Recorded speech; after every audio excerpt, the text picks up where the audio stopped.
So when you want something, when you ask for more money, it goes into the vortex and it begins attracting unto itself. And your inner being, your soul, your source focuses on it for you and holds the frequency of it so that you can listen your way back to it, so that you can feel your way back to it, so that you can good feeling your way back to it.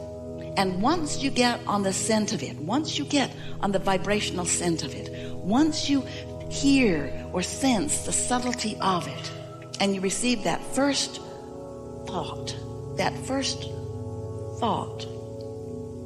matters to you, that first thought that's strong enough that you received it and different enough that you know you didn't think it.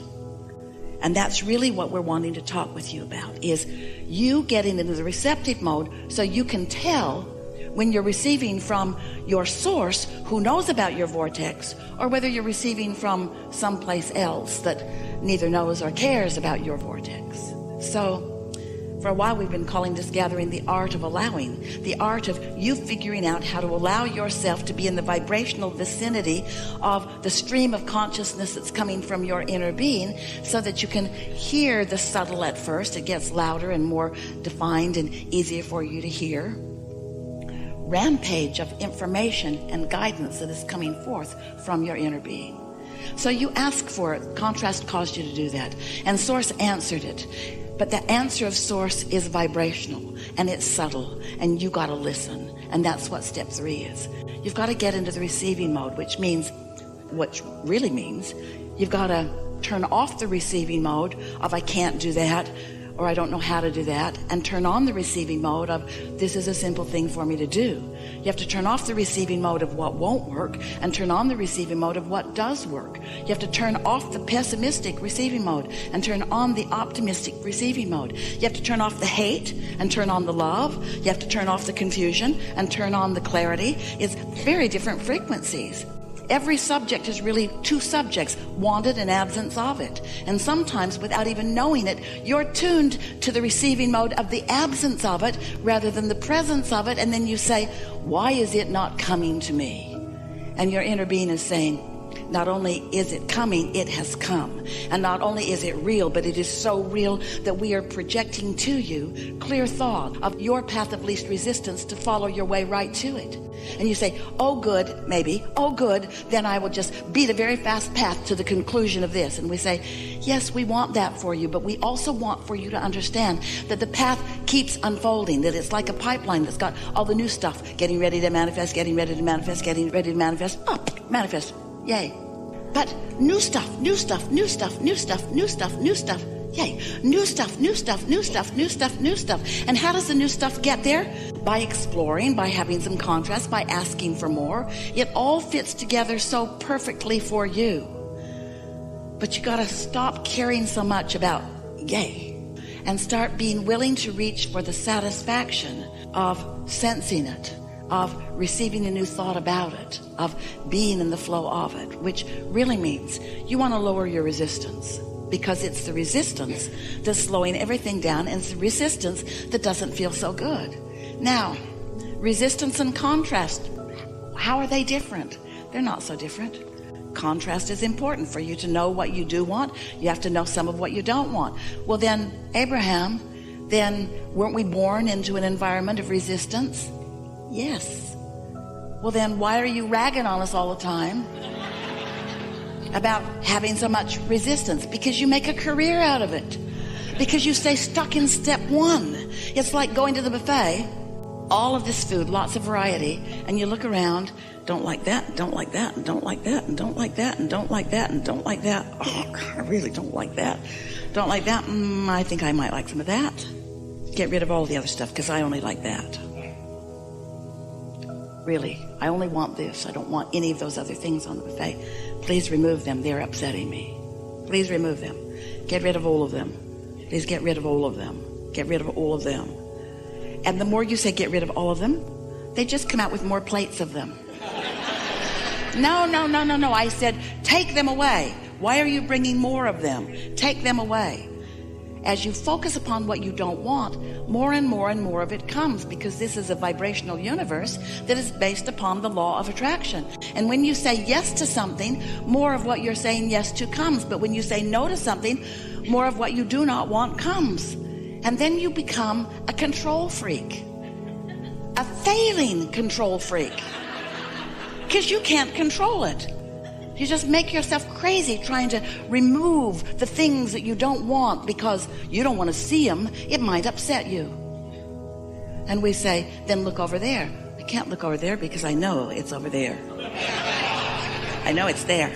I know it's there. And we say, so that's what introduces resistance into your equation. Step one is know what you don't want. Well, how long do you have to know it? Do you have to know what you don't want your whole life? Do you have to talk about it every day of your life? Your relatives do, we know. Or can you know what you don't want, which causes you to launch a rocket about what you do want, and then when source gets all over it, and the energy that creates worlds is focused upon it, and the vortex of it begins spinning and attracting the cooperative components, could you look over there? Well, you could, but you say, there's nothing to see. There's nothing to see over there. Look at all this stuff I can see over there. There's all this stuff I can see. I hate most of it. But there's all this stuff over here that I can see. And to look over here, I have to focus more than I'm ready to focus. And we say, so when you think about what you do want, when you launch your rocket of desire, this is a powerful vibration that is causing these vibrations and thoughts to turn to things. But every time you say, but where is it? You introduce more inability to see it. Every time you look for it before it's ripe. It's like putting the kernel of corn in the ground. The farmers do it every day. They put the corn in the ground, and you've put yours there. And then you say, I'm ready. I'm ready to see you. I want you to become big, and I want you to have lots of ears of corn, and I want to eat you or sell you. I want to sell you. You don't just stomp on the ground in anger. All of you don't. You're not discouraged that it hasn't immediately become all that you know it has a potential of being, because you know there's a process. You know that there's a becoming. And we want you to accept this magnificent vortex and all that it holds and all that it has already become already. But you've got to tune to the frequency of it so that you,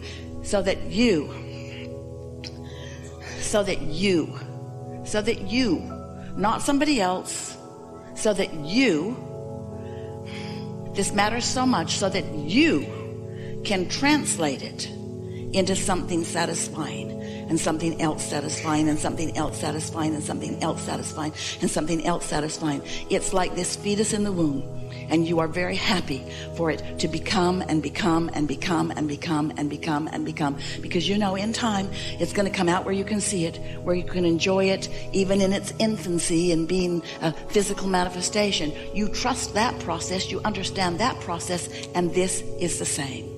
Haven't you ever wondered how the becoming of what has become has become? Haven't you ever wondered how that comes about? Do you see any pipelines trucking things in from other planets? Do you realize what your economy looks like in comparison with 100 years ago? Because you as humans have been turning thoughts to things. You are magnificent creators, but you suffer unnecessarily, because you're holding out for the manifestation and then holding yourself in dissatisfaction through most of the process, and therefore slowing the process down and sometimes never realizing it at all. So we want you to feel from us the difference between an offering of a thought from source. In other words, let's call it a revelation.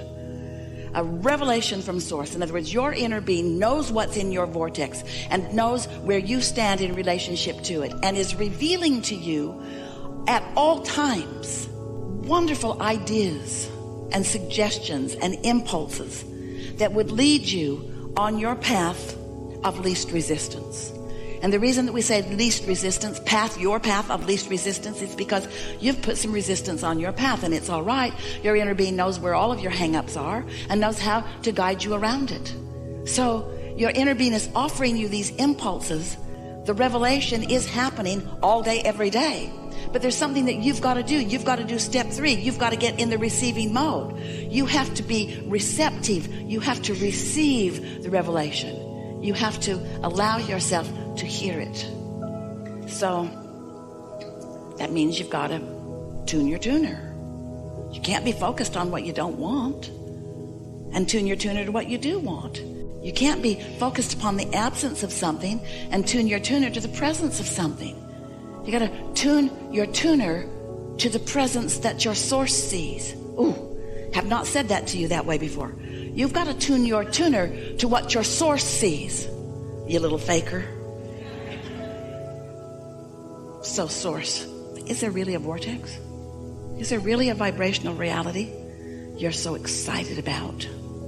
But I can't see it. So how do I tune myself to something that I cannot see? So you got to feel your way there, but you got to understand how it works. You got to understand that you are more than you. You are source energy and you are you. And you can't feel only you. You can't only feel only you because you are more than only you. Haven't said this to you this way before. You can't feel only you. If you could, you would not be miserable when you cut yourself off from who you really are. Look around your world. There are those who have cut themselves off so significantly from who they are that they are obviously miserable. Are you one of those? Because your inner being is aware of you and what you want at all times. It's like having a cheerleader cheering you on even when you're depressed and you say, get away from me. Get away from me. And if your inner being would get away from you, then you wouldn't feel so miserable, because your misery is about the vibrational relationship between what your inner being knows about what you want and what you are actively offering vibrationally about what you want. That's your guidance system. So how do you tune your tuner? By caring about how you feel. By trusting that your inner being exists. By knowing that your inner being is real. By tuning to the frequency of your inner being. By carefully and maybe tentatively at first choosing a thought and choosing a thought and choosing a thought and feeling how the thought feels. By showing yourself what your inner being thinks about what you're thinking. So we've been talking to you like this for quite a long time. Esther's been roaming around, setting up chairs, asking you to come so that you could hear us tell you that you create your own reality. So that you can create your own reality on purpose, because doing it by default is no fun. And so here you are, understanding the laws of the universe, understanding that you are an extension of source energy, with the now ability, if you want to tune yourself to the frequency of who you are. And we know, friends, it's a very difficult thing and a lot for us to ask of you, to ask you to follow your bliss and to seek joy. But that is the only process. You just got to find a reason to feel good, even if now reality isn't showing it to you. Because now reality showed you something that caused you to ask for something better, and something better is already in the making and is available to you. You've just got to get into the receptive mode to receive it. So the receptive mode of your source, or the receptive mode of a panicked world, the receptive mode of the high-flying disc or the receptive mode of a low-flying disc. You can tell by how you feel, because your inner being is always on the high-flying disc. And if you choose any other disc, if you choose miserable disc or angry disc or disappointed disc or fearful disc or even hopeful disc, if you're not on that high-flying disc of love and appreciation and knowledge of who you are, you will feel the difference between you and you. And that's what your guidance system is all about.